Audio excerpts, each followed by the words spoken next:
السلام علیکم ناظرین، سب سے پہلے تو کل کے مسجد نبوی کے احاطے میں ہونے والے واقعے پر مذمت کا اور پریشانی کا خفگی کا اظہار کرتا ہوں۔ ساتھ ہی یہ بھی کہوں گا کہ ہر کلمہ گو مسلمان، چاہے وہ دنیا میں جہاں بھی رہتا ہے، وہ نبی پاک صلی اللہ علیہ وآلہ وسلم سے محبت ہر اس بندے جتنی کرتا ہے کہ جو بہت زیادہ دعوے دار ہو۔ میں بھی اپنے نبی پاک صلی اللہ علیہ وآلہ وسلم اور مقدس مقامات کی حرمت کے لیے جان دے سکتا ہوں۔ ساتھ ہی میں ایک حساس انسان بھی ہوں کہ جو کسی بھی واقعے کو سطحی طور پر بالکل نہیں دیکھتا، بلکہ اس کی جزیات کے ذریعے تہ تک پہنچنا چاہتا ہے۔ قرآن پاک میں بھی بار بار ارشاد ہوا ہے کہ مشاہدہ کرو اور عقل والوں کے لیے نشانیاں ہیں۔ کل مدینہ پاک میں پاکستان کے موجودہ حکمرانوں کو دیکھ کر وہاں موجود مسلمانوں نے مسجد نبوی اور روضہ رسول پاک صلی اللہ علیہ وآلہ وسلم کے تقدس کو بھول کر بآواز بلند احتجاجی طور پر چور چور کے نعرے لگائے۔ خدا گواہ ہے کہ یہ سب دیکھ کر دل پھٹ گیا، بہت افسوس ہوا۔ بحیثیت پاکستانی مسلمان بہت شرمندگی بھی محسوس ہوئی اور یہی سوچا کہ ایسا نہیں ہونا چاہیے تھا۔ وہ دنیا میں سب سے زیادہ امن کی جگہ ہے، وہاں تو چیونٹیاں اور پرندے بھی بہت خیال کرتے ہیں۔ اللہ ہم سب کو عقل سلیم دے اور ہدایت دے، آمین ثم آمین۔ اب آتا ہوں اپنی حساس سوچ پر۔ کل سے بار بار یہی سوچ رہا ہوں کہ ایسا کیوں ہوا، مسلمانوں کو وہاں کے تقدس کی حدود سے آگاہی کیوں نہ تھی، کیوں جانے انجانے ان سے یہ خطا ہوئی۔ تو بہنوں بھائیوں بزرگوں، اس بات کو ذاتی وابستگیوں، انا اور نظریات سے ہٹ کر سوچنا ہوگا۔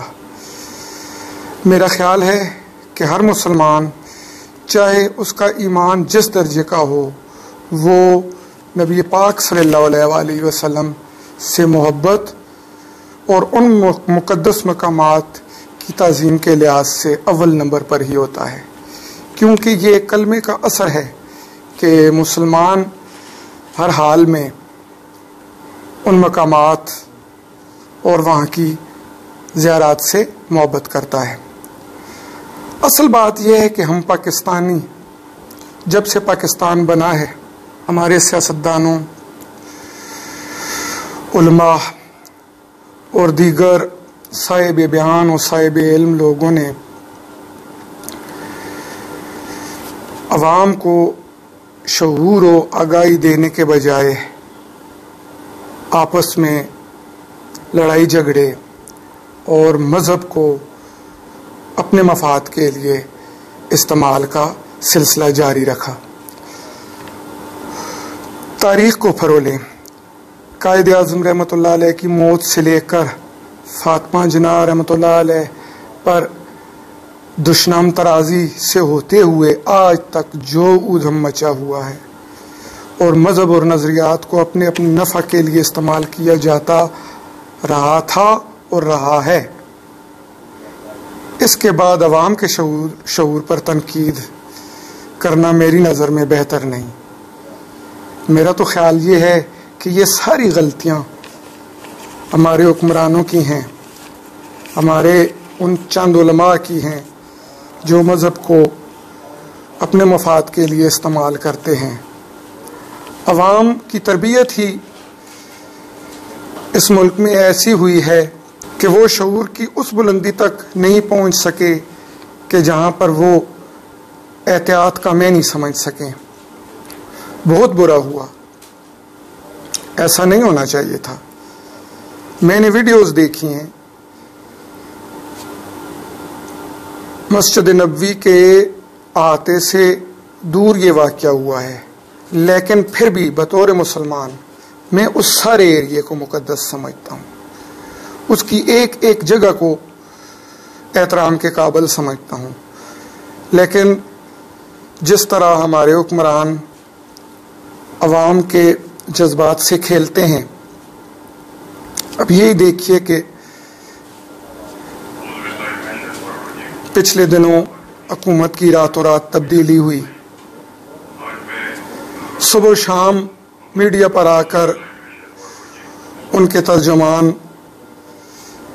دوسری پارٹی کے لوگوں کو، ان کے رہنماؤں کو تنقید در تنقید کر رہے ہیں، ان کی بات نہیں سنی جا رہی۔ عمرے کے لیے بھی یہی مشہور ہوا کہ وہ سب سے پہلے انہوں نے PIA کا طیارہ وزارت خارجہ کے فنڈ سے بک کرانے کی کوشش کی، لیکن جب یہ بات عام ہوئی تو وہ اس بات سے پیچھے ہٹے۔ ملک سے دور مزدوریاں کرتے ہوئے لوگ ملک کے سیاسی حالات میں بہت دلچسپی رکھتے ہیں، وہ بہت متاثر ہوتے ہیں۔ ان سے ناسمجھی میں یہ خطا اس لیے ہوئی کہ ہمارے حکمران نبض شناس نہ تھے۔ انہیں علم ہونا چاہیے تھا کہ ابھی تازہ ملک میں خرابی ہوئی ہے سیاسی طور پر، چاہے اچھی ہے یا چاہے بری ہے، لیکن اس میں کچھ لوگ اچھا سمجھتے ہیں، کچھ لوگوں کا دل بھی دکھا ہے۔ تو وہ اگر چند ہفتے دیکھ کر، کچھ انتظار کر کے، عوام کے جذبات کو معتدل کر کے جاتے تو شاید ایسا نہ ہوتا۔ تو اللہ تعالیٰ سے دعا ہے کہ اللہ تعالیٰ ہمارے حکمرانوں کو ہدایت دے اور عوام کو بھی وہ سمجھ عطا کرے کہ جس کی بنیاد پر ان سے یہ خطا پھر نہ ہو۔ اس سارے کام میں بنیادی قصور حکمرانوں کا ہے، ان کی وجہ سے عوام اشتعال میں آئی اور یہ خطا ہوئی۔